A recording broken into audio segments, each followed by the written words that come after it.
Welcome again to the Thinc Conversations series, where we explore burning issues shaping South Africa. I'm Lucky Matebula from the Thinc Foundation. Today's discussion focuses on the structural and strategic dimensions of leadership, the lingering consequences of not implementing planned programs. Our guiding axioms are: prosperous nations, companies and individuals share a common trait. They have invested in competence, that is skills, knowledge and attributes, leadership and long-term thinking. The decisions nations make today will define the nation they become tomorrow. The third axiom is that what nations decide and fail to implement will haunt their future. Joining me to unpack this is South Africa's respected voice on the subject of leadership and scenario planning, Mr. J.P. Landman, who is also an analyst and a political economist. Welcome, sir. Thank you, Lucky. Thank you very much. JP, I'm going to start and say to you, does South Africa have a long-term planning capability? That's a very good question. You know, Lucky, everything that you can say about South Africa, you can also say the opposite. Mm-hmm. That's part of the ambiguity of living in our society. Do we have a long-term planning capability? Yes, we do. Do we actually implement it and follow it in practice? I think the answer is no. There are companies who do long-term planning, yes. Sasol, for example, would be one example. There are others as well. Do we do it as a nation? No, not in my opinion. We try to do it with the National Development Plan, which was published or which was adopted in 2012. That's now 13 years ago. Have we implemented that plan? No, we haven't. So it's an ambiguous question. I would say we have the capability, but we're not actually using it and we're not doing it in practice. What would be long term, in terms of years for South Africa? Because we had the National Development Plan.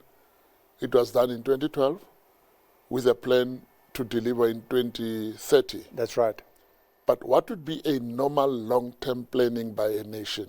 What would be the time frame? Look, 18 years, as in the case of the National Development Plan, that's a long term. I think that long term is getting shorter and shorter. Why? Because there are so many technological disruptions and geopolitical problems that develop. And that squeezes the long term in and make it shorter. I would say in our case, 5 to 10 years. That is the maximum that we should plan for. That is long term for where we are. Okay, but is this long-term planning a leadership issue or a societal issue? It's both. It's both. It's not only leadership issue, society must also do it. What I mean by that is companies must also say, where do we want to be in 5 years? What would we like to produce in 5 years? How big do we want to be? Where do we want to export? So it's a responsibility of companies.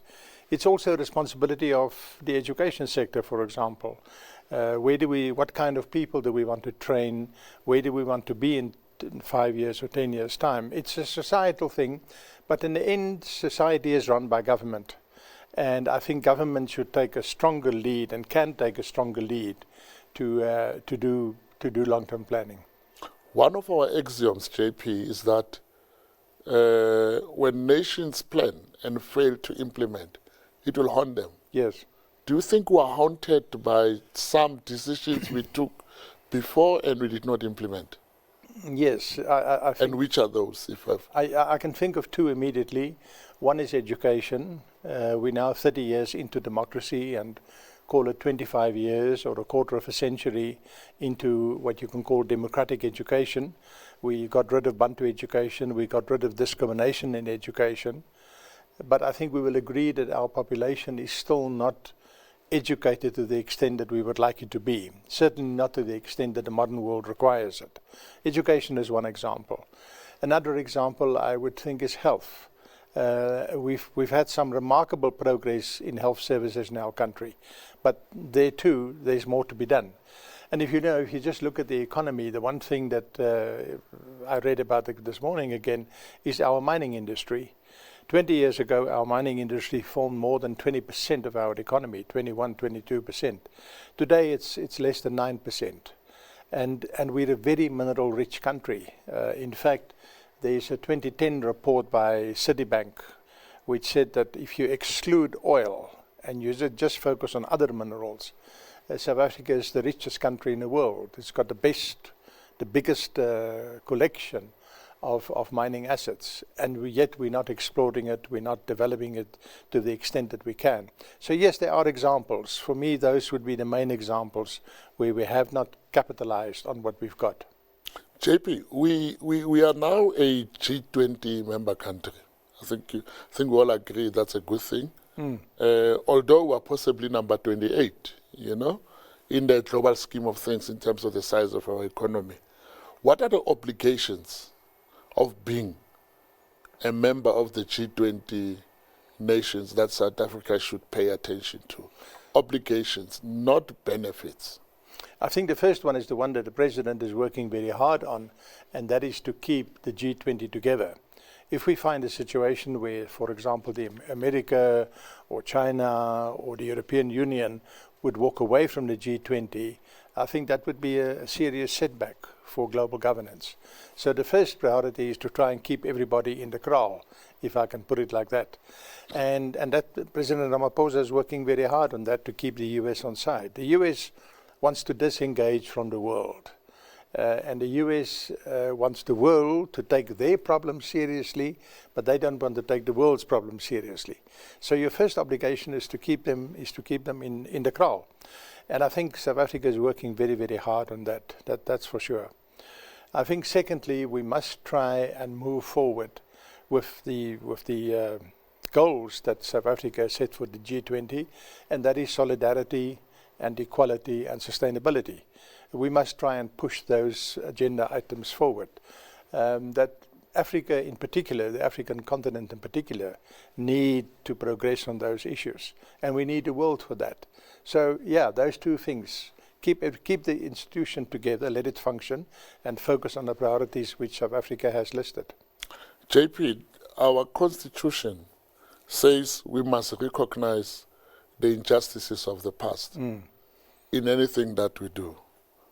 Do you think there's a consensus about what those injustices are in the country? Sadly, no, I don't think so. And I blame that on the lack of history being taught in our schools, the lack of history for the population at large.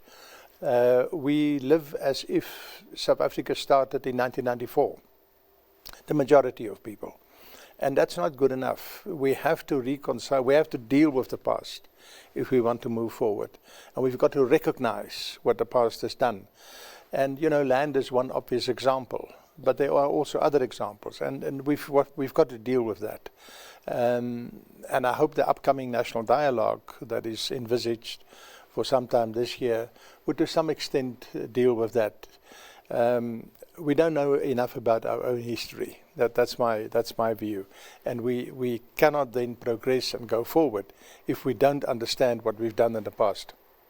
JP, what would be in the national interest in the national dialogue? What would be that one specific thing when we can do better at the national dialogue?